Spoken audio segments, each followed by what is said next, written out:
Hi, this is Jen Buehler back with DIY Anyone.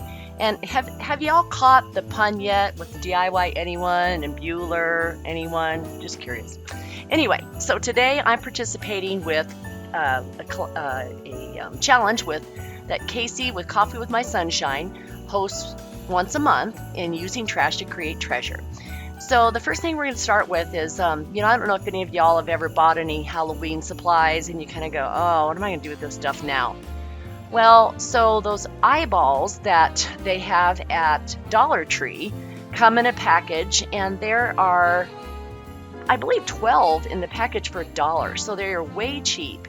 And I've seen those garlands with the cute little fabric on them, always wanted one. And I'm like, oh, eyeballs, that could totally work. So I got some buffalo check. This is actually more of a gingham, the black and white. And then I also did this in gray and white for my daughter-in-law. She's got it hanging up on her drapery rod in front of her drapes. It looks beautiful. And then I'm planning on making one that is the black and red buffalo check for Christmas time to add with this one. But anyway, you'll pay easily $20 for this at Hobby Lobby. I saw them, and it was $20, and that was, of course, before a coupon. So, at the end of the season, if you time it right, you might be able to see them. But for example, I went back the other day just to look and see if they were there, and they weren't. Okay, so the width of this, to be able to wrap it around the eyeball, the circumference, plus have that ability to wrap it, is about 5 inches or so. And that gives a little bit of extra fullness in there in the tube, if you will, just to be able to have it so that it's not so super tight. And so then there's the eyeball thing that I actually, the package of eyeballs. And you'll be able to see that I'm holding one of the eyeballs through. I'm thinking, to show you that you can't really see the color of the eye through the fabric. You'll be able to see that in a second here. I'll hold that up. And so that was my main concern using these. Now, you could do the same thing with the ping pong balls that they have at Dollar Tree, but honestly, the ping pong balls, there's only 6 in a pack for $1. They're a little bit bigger of a diameter, and then so you're talking about twice the cost. And that's a seam right there that I am showing you that I had just glued the 2 long pieces of fabric together to extend the length of it, and the seam didn't really show at all. So the big thing about here, I'll get back to my other point in a minute. The big thing I want to show you here is that I put a little bead of glue in the fabric and then just fold the fabric on itself with the twine inside. That way there's no finger burning, and you do create a good pocket to hold that. Then all you got to do is just kind of crimp that fabric together.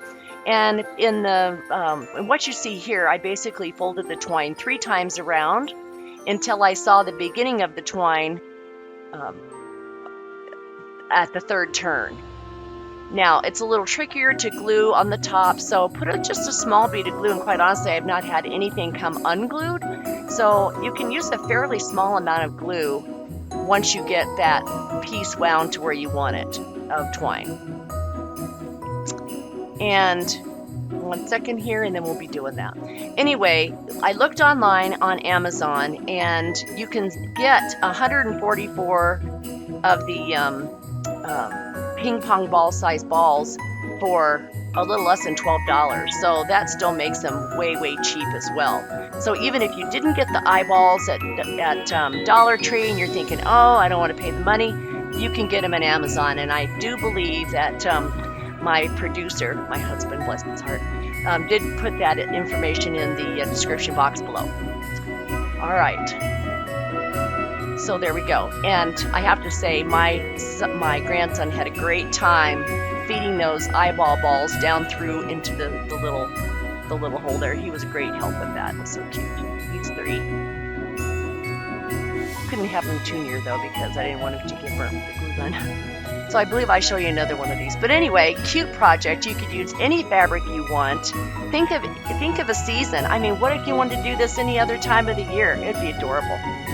And there's the one view on the fireplace, and you can see it a little bit closer. Pretty cute, huh?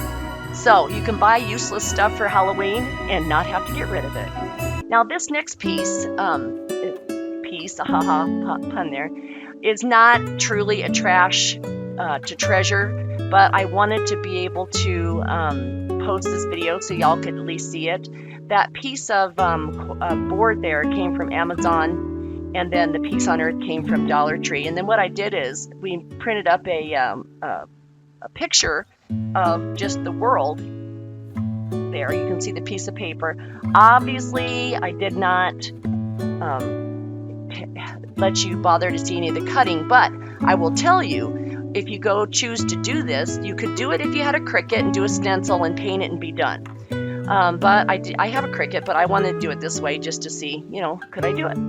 And so I used some plaster paint, and first thing I'm going to do is paint the piece on earth, and that takes quite a bit of time because you really do want to paint all those edges and get it to where you've got full coverage. And the thing about painting this, the letters like this, is that it's very easy to get the overrun or just extra paint that will cake on the back.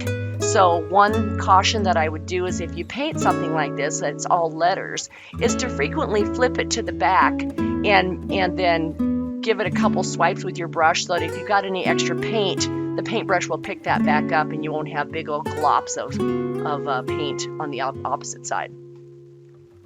Anyway, so the one thing is about cutting out this whole world thing is you see where I've saved the pieces of the cut out the white rest of the typing paper, oh dear God, I just said typing paper, of copy paper, and yes, it was once called typing paper, yes it was.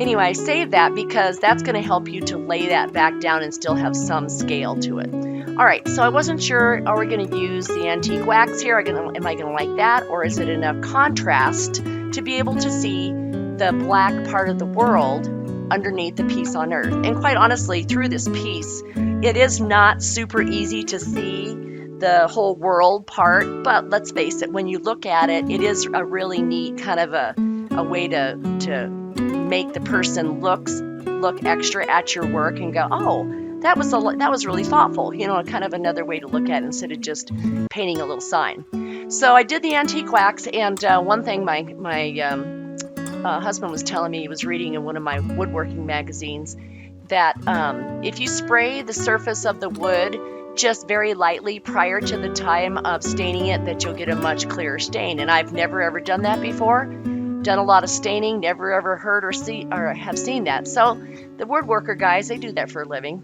All right, so you can see on the top, it's harder to see. Now, should I have done like the piece on earth a different color and done the land masses in a different color? I don't know. So I tried the back here. I had nimbus, I had crystal, I had silver linings, and I think those are the three that I have there. And so I kind of wanted to play with those and create kind of the look of water without being like obvious, let's get some royal blue and party with some water. Yeah, not cool. So I used the three of those, and I had just opened all three of those incidentally, so I was able to use a lot of just the paint from the lining of the bottle. I hope you guys don't throw that away. I hope you guys use that up because there's quite a bit of paint on there. So painted that back and forth. Did make a mistake with this in that for some odd reason, it was fairly dry, and I decided to spray some water on this.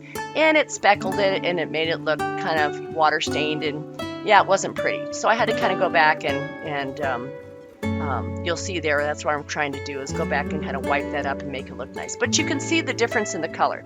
Also, too, I did have to clean it up a little bit on the other side, but the paint wiped right off. So, if nothing else, what I've created is a nice stained piece for a future use. Alright, so I wanted to kind of rough this up a little bit and see if I could see a little bit of the grain of the wood through there, and ended up doing that on both sides. Sorry, I'm not trying to give you vertigo. Alright, so now here's what we're going to do is I've got my Mod Podge ready to roll, and the little tiny areas like, Newfoundland and Madagascar and some of those, I want to still have that detail on there. And so I'm laying my template down, and you can see I didn't cut apart North America and South America yet until I was ready to go. And plus I didn't want to, I wanted all the Central American countries, and I wanted the whole as much as I could do. So I went back and then cut stuff back out because it's obviously really delicate. And then I'm going to Mod Podge it down. So let's figure out, oh, do I have it laying right? Well, let's check it one more time. So get my paper, hold it on there. And again, if you cut a stencil with your Cricut, if you have that, or a silhouette, this would have been lay the stencil down, blop, blop, blop your paint, pull it up, done, exit to the right, and enjoy your day. But yeah, no, I couldn't do it that way, so I tried it this way. Hopefully you'll appreciate the extra effort that I made to show you the different option. Anyway, all right, so pull it off, and now I'm going to flip up South America and put some Mod Podge on there. And honestly, I hear people talk about how they struggle with Mod Podge or going to glue sticks. I don't think a glue stick would have worked well with this. I think it would have been so easy to rip things apart that she would have not had good success with it. So in this case, the Mod Podge really honestly did work really well, and it made it easy to stick down those tiny little pieces of the other countries that I had cut out separately. And I already had wet Mod Podge, and then I could just lay that little piece that I'd cut separately down, and it went really well. All right, so flip up North America. Oh, she's crooked. Let's straighten her up. No, that's not right. Straighten her up. There we go. And then I will go back and put Mod Podge on the top of the continents as well, just to give it that extra seal and to give it that little bit of the matte finish. Just made it look a little nicer, a little more complete, if you will. And then you'll be able to see here in a bit where I'm going to then lay that template down again with my copy paper, where I had cut out the continents to begin with, to lay down the rest of Europe and Asia and kind of have that look right. Oh, sorry. Okay, no. I'm doing Newfoundland first. I lied. So we're going to cut Newfoundland, kind of get an idea where I was able to save that. Kind of looks like a liver right there, actually. Yes, it looks like a piece of liver, but it's Newfoundland. Actually, not a piece of liver. It looks like the shape of a liver. I'm a nurse. I can't help it. All right, and then you lay the other piece back in there, and it's easy enough to see then the other. Actually, that's Iceland I was messing with. Newfoundland's the little piece that I'm putting down now.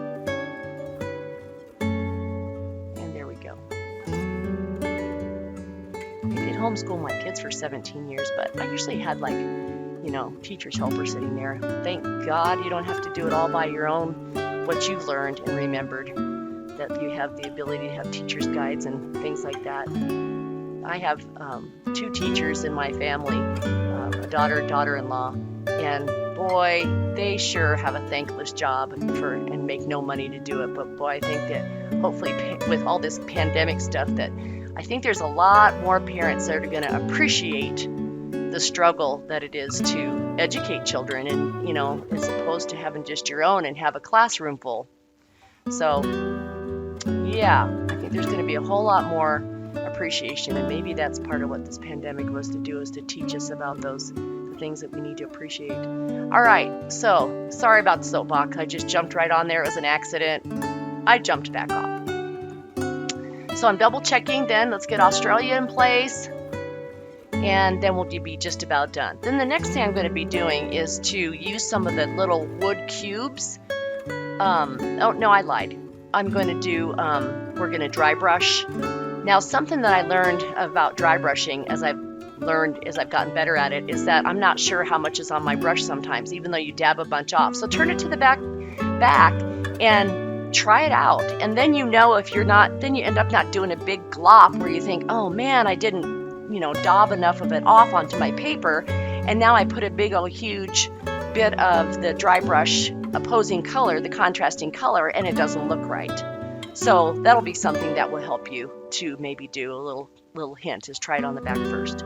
All right, so then what we're going to do is, you see the little cubes, and those are at Dollar Tree in the Crafters Square area, and they're just little blocks of wood, because I did want this to have, if I were to lay this piece on earth flat directly onto that picture of the world, then you for sure would not have been able to distinguish the shapes of the different continents. So this way, by just using the little cubes there and letting them show that little bit of definition and depth, then it did make it where you could see underneath a little bit easier. So I hot glued those babies on, and the Peace on Earth, the wood sign itself it provided for those cubes just perfectly. So set it on there, see where I want it, and I've got that little bit of contrast with the dry brushing. I think that helped. And then hot glue it on, and this baby is complete. And I hope you like it. It'd be something fun to do with your kids, to do a little geography lesson. Let the older ones do all the cutting, and then you can put it together and identify the continents as you go. And then talk, what does it mean, peace on earth? People talk about it all the time. What does it really mean? I think it starts in your own home. All right, and then a little bow there. Now, I could have put a bow at the top, but I didn't, so. All right, on to the next thing. Now, if you've looked at any of my videos, you've seen that I have taken this baby pool that was destroyed in the summertime because it had a crack in the bottom, and like I've mentioned in the past, I've thrown away baby pools into the trash before, but this baby pool has seen, this is the 4th project, and the little pumpkins, that came from the sides of it. So this is the rim I'm showing you, and then what I'm trying to show you here is the where the cuttings from the side of the pumpkin came. See how that came there, and that was the side of the pool. So good, and those other 2 videos are linked below. You'll be able to see I did it. There's a much easier way to see it. I want to point out my lovely wardrobe choice here, which is my lavender jammies mixed with my burgundy and salmon colored jacket. I'm telling you, that is the stitch fix waiting to happen right there, baby. Okay, so I cut it in half, so that means I even have still another piece that I can use for another swag. I made one swag for my aunt for the fall, and then this will be the one that I'm making for Christmas time. And she'll be able to put it on her door. Now, what I learned from making the last swag was that it was a little difficult to attach without just putting a ton of glue items onto that piece of plastic. Now, let me tell you, it doesn't have any type of bend. When you hang the items on it, it is very strong and does not swag any more than you want it to. It has very good support. But how do you keep everything on there? So what I'm doing is I'm using my hot glue gun, the tip of it, to burn holes into the actual piece of baby pool, the rim of the pool itself. And so I did one in the center and then worked my way out, so it ended up having 7 holes on it. And then what you can do is very easily then just add your the chenille stems in there to create a really nice base. And you can see the holes that are there. So that will be hopefully a helpful tip for you. You can see, and sometimes it's good to go down one direction through the item and then go the other direction to help that piece of plastic or whatever it is you're trying to melt, to help it to loosen just a bit. So just using some white Waverly chalk paint, and I had been using my blow dryer because that's what I had downstairs, because that's where we bathe the dogs and try and dry them, which is a joke. We don't do that anymore. We just let them run around the house like crazy little animals. Anyway, so I was doing that. Well, then my husband cut the portion where I'd actually sucked it up, went up to my craft room and got my heat gun, and now I have joined the masses of, yes, the heat gun is way faster to just let things dry, and so I can move on and not waste time with drying time. Okay, so take your chenille stems, put them through, twist them so that they will offer you the stability to start with. And then you can see I even cut just a little notch in the end to let that piece actually have even more to hold on to, because that end chenille stem seemed to want to slip a little bit, but you'll see me, I cut another notch on the other side, just a tiny notch, put that chenille stem, wedge it in there through the hole, and then that baby's not going anywhere. All right, so then I've got my deco mesh, and I have to tell you, before I started doing YouTube a couple months ago, I hadn't really messed with deco mesh at all. I looked at it and thought, I'd like to try it, but I'd never really done it. Well, now that, I have a Dollar Tree basically in my basement with what I have purchased, my husband lovingly calls it the DSDT, which stands for the downstairs Dollar Tree. Yeah, isn't he funny? Anyway, so I've got the 3 rolls, and I'm going to sandwich the white and red striped deco mesh between the 2 red rolls.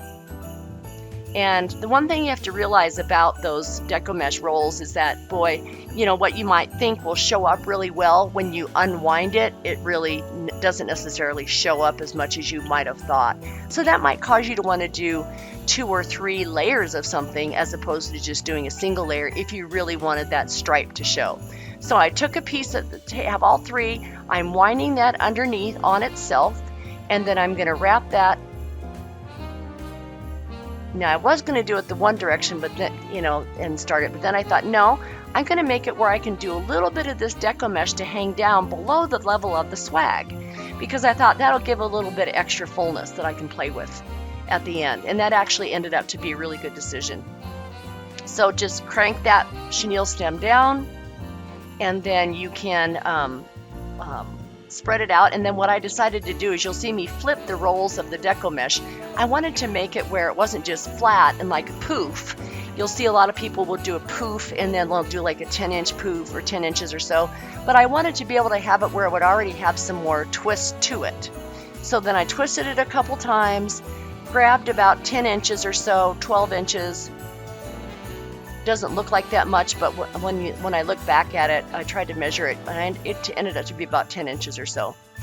And so then that's the bit that I'm doubling up on itself to hang down below the actual level of the swag, the start of the swag piece, the pool piece.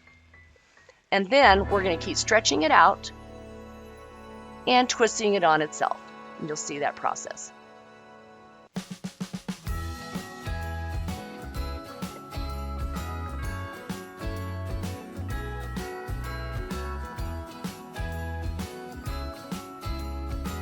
All right, and then here we go.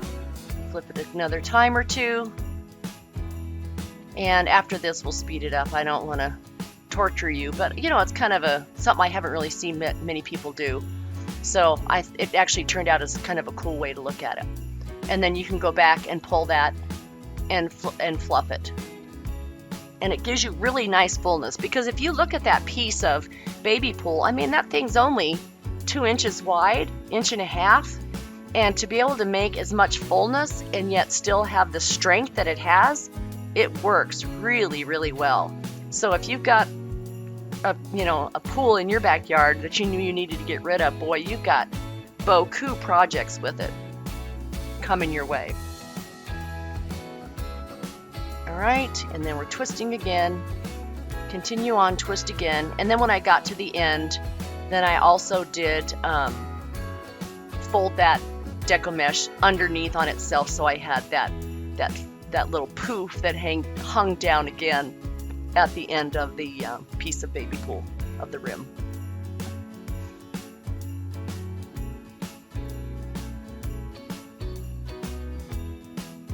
And if you have not subscribed to my channel yet, please join the family. I'd love to have you. And if you would hit the thumbs up, that'd even give me a better idea of what you're thinking of the work that I'm doing. Any comments are very helpful, so please feel free to do that. And then if you hit the bell icon, you can make it where that any new videos that I put up, that you'll get that notification. And again, thank you to Casey for having this. I love watching her videos. If you've not seen her do Trash to Treasure, she has some beautiful projects that she does with just something as simple as a baby pool rim, just that, something that you literally would go in the trash. She does beautiful work, so please go. And also too, I keep forgetting to mention this challenge thing's fairly new to me still, but there are other creators on the playlist, and go take a look at theirs. You're going to see some really cool ideas of what people come up with, and stuff that you would have thought about and or not thought about necessarily, and somebody did something with it, or maybe something you did think about and you're like, oh, I could do that, start you a channel. Go for it. It's a great time to do it. I have enjoyed it immensely, I have to tell you. All right, so we're doing this last bit of the tuck here. And just putting it underneath and putting it back inside that very end pipe cleaner. Do use, I'm sure you noticed, but do use the full chenille stem. Don't cut it down, because you'll use every inch of that chenille stem to attach other items on this trim on this swag for embellishments. And as you're thinking about this too, think about, like with my aunt, I don't know that she has a screen door. She just moved, so I don't know if she has a screen door or if this will hang on an outside door. So think about what you're putting out, where will it hang and how will it weather. All right, now the Dollar Tree also has this tool, and this one in particular had a poinsettia design to it. And what I did was I used the whole roll and attached it at the end pipe cleaner and chenille stem, and then I just did kind of an above the swag, below the swag, above the swag, and then attached it at each pipe cleaner's junction. And then you can see that sitting here, it just adds a little bit more fullness to it.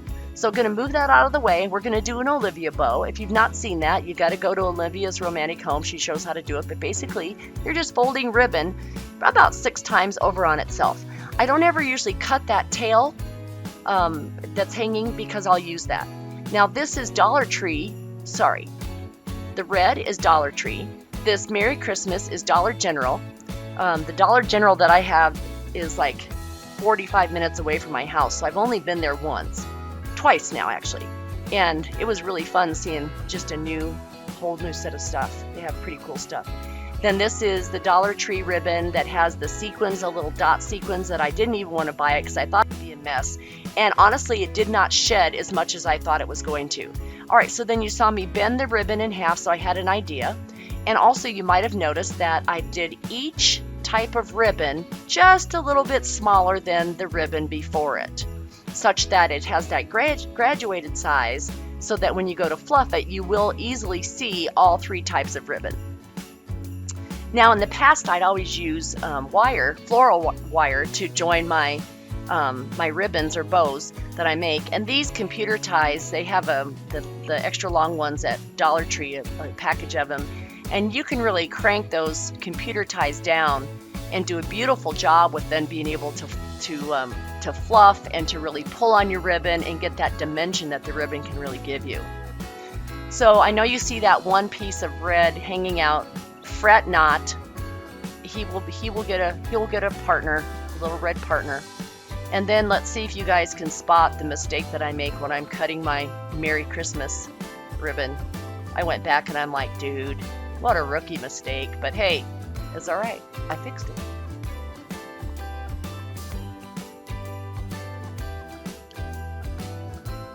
All right, fluffing.